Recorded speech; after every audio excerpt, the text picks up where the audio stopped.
So yeah, LeBron James and Michael Jordan.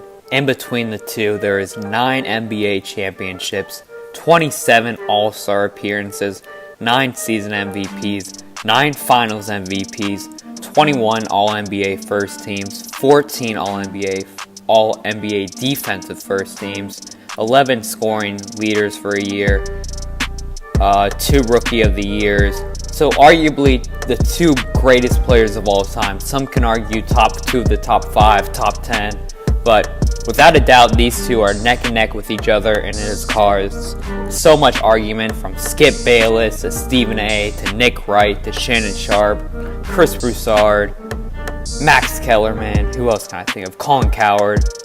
I mean, it has been all over TV in the news ever since LeBron won his 3rd title 2 years ago against the Warriors.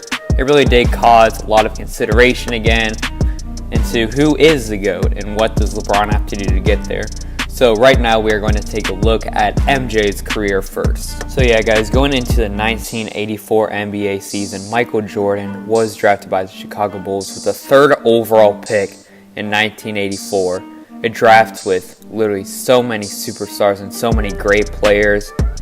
Some of those players were Charles Barkley, Hakeem Olajuwon, Michael Jordan, John Stockton, and a couple more notables. And a quick note, Sam Bowie was the person drafted number 2 in front of Jordan, and then Hakeem was at number 1. But going into the 84 season, the Chicago Bulls did start Michael Jordan at the shooting guard position. That season he had played 38 minutes, shot over 51% from the field, only 17% from 3, that is pretty low, and then a free throw percentage of 85% while averaging 28 points a game. Now when you think about it, 28 points a game for a rookie is honestly unbelievable. I don't remember any other rookie that averaged that, along with 6 assists, 7 rebounds, and 2.4 steals. Unbelievable numbers. And going into the next season, Michael Jordan did break his leg real early into the season, caused him to only play 18 games, only averaged 25 minutes that year, and averaged only 23 points. But the next season in 86, coming back off the injury, he averaged 37 points, which is a career high for him. And he averaged 40 minutes that year, shot 48%, 18% from 3, and while averaging 3 steals a game, oh my gosh, 5 assists and 5 total rebounds. So great stats for that year. And then going into year 4, this is the last one we're going to check, then you go to LeBron, 87 to 88, y'all. He played all 82 games that year, racked up 35 points a game on 3.2 steals a game. That is a career high for him, y'all. 6 assists, 6 rebounds a game, while still shooting almost 54% from the field. One thing I really noticed from this is that his 2-point percentage was honestly really high, always above 50%, but his 3-pointer never reached over 19%, so it was very low. He did not take that many threes, but very early in his career, he did, of course, shoot pretty bad. But the steals, unbelievable. Probably the only, I did research this, the only player in NBA history to average 2 steals or more in each of their first 4 seasons. Now let's take a look at LeBron's stats for his first 4 seasons. Just like Michael Jordan, coming into the 2003 NBA draft, right outside of high school, LeBron was the consensus, undisputed best player in the draft. Even though he was the only best player out of there to come straight out of high school. And other notable players that came out of the 2003 draft was Carmelo Anthony, Chris Bosh, LeBron, Kyle Korver, Dwayne Wade. I'm pretty sure David West went in there too, Dante Jones. Now I'm starting to push it, but those are the main people. So a lot like Jordan, big, probably the 2 best draft classes of all time. You could throw in a 96 one in there. But taking a look at LeBron's rookie stats that year, he did play most of the year at shooting guard. The Cavs put him there. But he racked up 21 points, 6 assists, 6 rebounds, 2 steals a game, while shooting 41% from the field, almost 30% from 3. So, just like Jordan, he did win Rookie of the Year that year. So, that's a big deal in itself. They are identical in that sense right there. But going on to his next season in 2004 to 2005, he played 80 games that year. That was his first season playing at the position that he mainly plays today, which is small forward, and he averaged 27 points a game just his second year out of the league, or out of high school. 7 assists a game, 7 total rebounds, 2 steals, 1 block, and while shooting 47% from the field, 35% from 3. I mean, and he played 42 minutes a game, so he's already playing a huge role in the Cavs and really trying to rebuild that franchise. Going into his third season in 2005-2006, this is the first year that the Cavaliers made the playoffs with him. I'm going to do that later in their playoff careers with Jordan and LeBron. So right now we're just looking at regular season. So 2005-2006, he averaged 31.4 points a game, a career high for LeBron. 2 steals a game, 7 assists, and 7 rebounds. And while doing this, he shot 48% from the field and 34% from 3. And then going into his fourth season, we're going to stop this here. In 2006-2007, he averaged 27 points a game, 2 steals, 6 assists, and 7 rebounds, y'all. Crazy stat lines. While shooting 48% from the field, 32% from 3, and once again playing over 40 minutes a game. So right there from that role already, just like Jordan, he was put in that position to really carry the franchise, put him in a position to win, and build the whole team around him. So yeah, right now we're going to take a look at what happened earlier in their career for the playoffs for those first 4 years. So yeah, first we're going to look at Michael Jordan's stats, or not his stats, his playoff records and what he did those first 4 years. So his first year, he did win Rookie of the Year, led the Bulls to 38-44, less than 500. But at the time, the Eastern Conference was so weak, they did lose to they did make the playoffs, was as a 7th seed, but did lose in the first round to the Milwaukee Bucks 3-1. And a quick note, y'all, it was only a 5-game series back then. But looking at the lineups for the Milwaukee Bucks, I really do not see too many people that are big names. Already, Oscar Robertson had been gone from the league, and Kareem had been moved on to the Lakers. So going on to the next season in 85, Jordan's second year, the team finished 30-52, worse than they did. And they still made the playoffs, y'all, as the 8th seed with only 30 wins.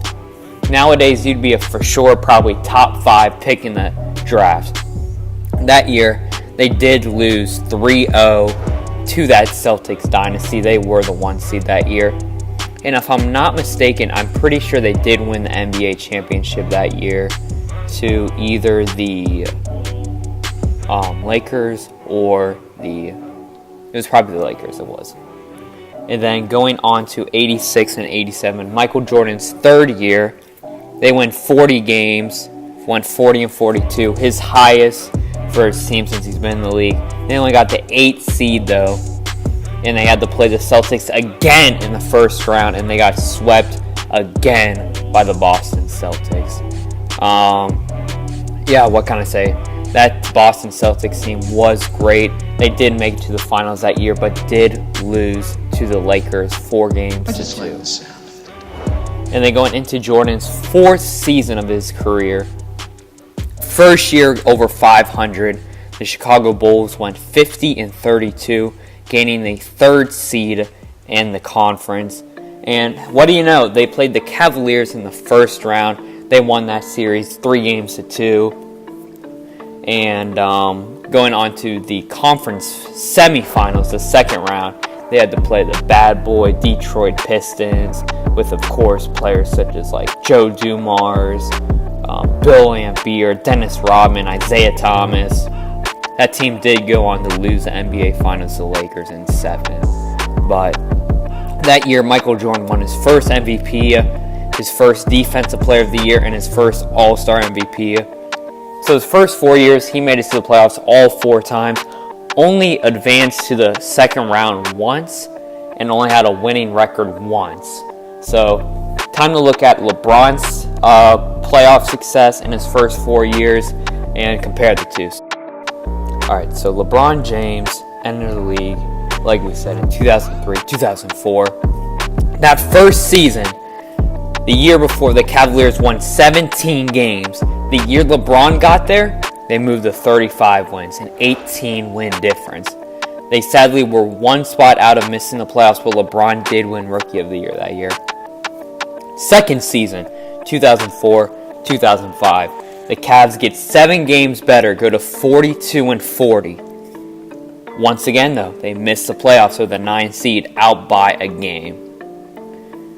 Next season, though, the Cavs make this huge jump, along with obtaining Eric Snow.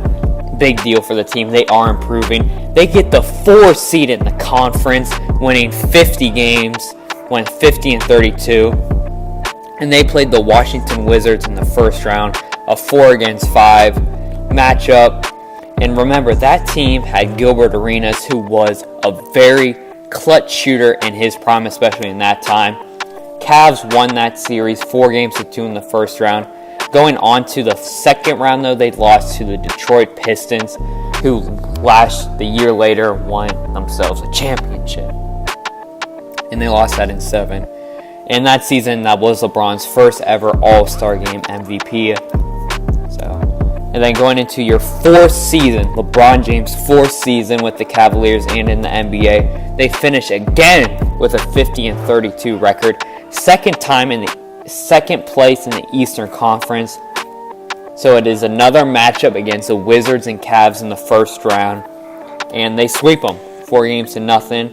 LeBron James averaged over 30 points that series. Very impressive.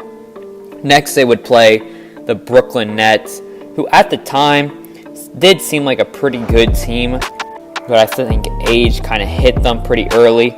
But they still did have Vince Carter on their team still, and remind me if I'm wrong, but I'm pretty sure they still had Jason Kidd and Richard Jefferson. I'll look back at that and have to make a correction. They beat that team 4-2, going on to the conference finals. They beat the Pistons, who beat them last playoffs 4-2. That Pistons team, who was so dominant in the early 2000s, knocked off the Lakers team 2 years later or earlier. Then moving on to the finals, LeBron's 4th year already carried the team to the finals with their second best player being Zydrunas Ilgauskas or Verjao. Y'all can pick. They lost to the Dynasty San Antonio Spurs squad 4-0. Yeah, but if you look back on the tape, y'all, they really did have a chance to win that game 4. LeBron was just going off in the 4th quarter, but they just did not have enough against that Spurs dynasty. So looking at the two together, Michael Jordan in his first 4 years only finished once over 500, but still made the playoffs all 4 years. LeBron was over 500 3 of the 4 years, only made the playoffs twice. And one of those trips was to the NBA Finals. Never lost in the first round. Alright, instead of going on year by year, I will show you guys a graph of how all their sets compare year by year. But, I don't know what that was, but what I am going to show you guys is the, the criticism of both their careers. Why both of them don't get the type of respect that they deserve for their championships, for their playoff success, etc. So, in Jordan's first 3 years, he got destroyed. Won one playoff game, y'all. The most wins he had was 40 wins in a season. Still made the playoffs because the East was so bad, but got smoked by the Bucks, smoked by the Celtics twice. Nothing he could do in the playoffs to stop those teams. 87 comes around. The Seattle Supersonics get Scottie Pippen in the draft, trade him to the Chicago Bulls, and just like that, Scottie Pippen comes in out of nowhere, y'all. Nowhere. Coming from Central Arkansas, not a lot of people thought too much of him. But yeah, going into the 87 season, he only averaged 8 points a game while having 2 assists, 4 rebounds, but shooting 46% from the field, and he was only a bench player at that time. But when he got there, the Chicago Bulls started winning series. They beat the Cavs 3 games to 2, then lost to the Pistons in the second round. 88 comes around, they beat the Cavs, beat the Knicks, and lose in the conference finals to the Pistons. So each year they keep getting better and better and better and improving. And then after another season, in 1990, the Chicago Bulls win an NBA championship with Michael Jordan as the MVP against the LA Lakers. And back to the criticism, y'all. When they beat the Lakers 4-1, lots of critics are going to go, well, they didn't have Kareem. He retired. And Magic Johnson had IV stuff going on, wasn't 100% healthy, missed a lot of the playoffs.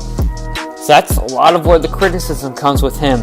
And going over the teams that he did play in the finals, the Lakers, the Trailblazers, the Suns, the Supersonics, the Jazz again. All 6 of those teams, despite him winning, he gets knocked because he never played that great of teams in the finals. Now, I do agree that does have some truth to that.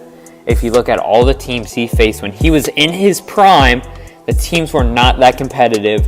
You had teams like the Pacers with only Reggie Miller. You had the Knicks with only Patrick Ewing. And, the Suns with Charles Barkley. That's it, really. The Cavs with Mark Price. They had a decent team, but not a championship contender. The Trailblazers with Clyde Drexler. So that's where a big criticism comes in with Jordan. And also, when he left to go to baseball, and after the 93 season, the Chicago Bulls went on to win just 2 less games without him and lost in the semifinals to the Knicks. So, and Scottie won All-Star MVP that year. And then when Jordan came back for the playoffs next season, they won the first round without him, and then they lost to the Magic 4 games to 2 with him. So those are the big criticisms of Michael Jordan. Time to look at what most critics say about LeBron. Alright guys, time to look at the criticism most people look at LeBron. Going into the 2010 NBA season, the Cavaliers were the number 1 seed in the Eastern Conference. And a lot of people were picking them to win, or at least play the Lakers in the playoffs. They had Pau Gasol looking for a back-to-back championships. So going into the second round, the Cavs played the Boston Celtics, who have beaten them so many times in the playoffs before. The Cavs start out the series up 2-1. LeBron is just balling out there. He is averaging around 28 points a game. He's just schooling the Celtics here. 30 points a game. And then, wind up to Game 4. Rondo comes out with a huge game. Almost 30 points and 18 rebounds. Crazy game by him. It's 2-2. Coming into Game 5, the Cavs get blown out off their home court by 32 points, y'all. And a lot of people are questioning, where was LeBron? And then Game 6, back in Boston, the Celtics beat the Cavs by 9 points, making it LeBron's final last game with the Cavaliers. And the big criticism for LeBron is that a lot of people believe he choked towards the end, only scoring 27 points, 19 total rebounds, 10 assists, but only shot 38% that game. Of course, he rested less than 2 minutes that whole game. Almost put up, but he did put up a triple-double, including with that 20 rebounds. So, how can you not hate the man? When the team, the Celtics, was clearly better. But I'm not supposed to be hypocritical on this. And then, after that, LeBron did decide to take his talents to South Beach with Dwayne Wade and Chris Bosh. And so many people love to criticize LeBron for that move. Now, he could have done the decision a little differently, how he announced it, but he did it. And each 4 of those years he was in Miami, he was always the leading scorer, always had the most minutes, the most assists, was always top 2 in rebounds, and was always the highest scorer in the playoffs. Besides the 2011 NBA Finals, where Wade did average 29 points a game, and LeBron averaged somewhere, I don't even know, around like 18 or something like that. So that's like the big knock towards LeBron in his career, and that the fact that he needs an all-star to help with him. Of course, that's true about every other player, because I don't know any other great that won without 0 all-stars on the team. That was the same thing with Jordan. So, yeah, those are the 2 criticisms of the 2 greats. Now, time to look at where most people criticize or debate the 2. Their stats right now. Both have played the same amount of regular season games. Perfect time to look at them. Looking at this chart, Michael Jordan has 2.9 more points than LeBron per game. But he's only a passer, though. Remember that. He ain't a scorer. That's what people say. Rebounds per game. LeBron averages 1.1, which I do expect for him being a forward. Assists per game. LeBron, 7.1 to 5.3. Steals per game, Michael Jordan does have him 2.3 to 1.6. So, what are you going to do? Blocks per game, they're dead even. Total stats now. Total.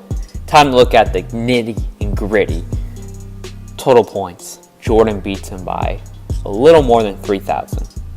Total rebounds. LeBron whoops him by over 1,000. Total assists. LeBron almost beats him by 2,000. Total steals. Of course, Jordan does beat him in that department. Total blocks. Jordan beats him by 3. Time to look at three-point percentages. LeBron averages, or he has a better field goal percentage than Jordan, shooting over 50%. And quick disclaimer, Jordan shot the ball a lot more, so that's why he does average more points. 3-point percentage. LeBron has a higher 3-point percentage than Michael Jordan, y'all. Think about that. Free throw percentage, of course, Michael Jordan does beat him in that department. Best season. I'll just have you guys take a look at that right there. A lot of them both have their rights and who's better and who's not. But time to just tell you guys my opinion on the take, y'all. It is very, very close, y'all. But I was saying Jordan is the GOAT all the way from when I started getting into basketball to 2 years ago.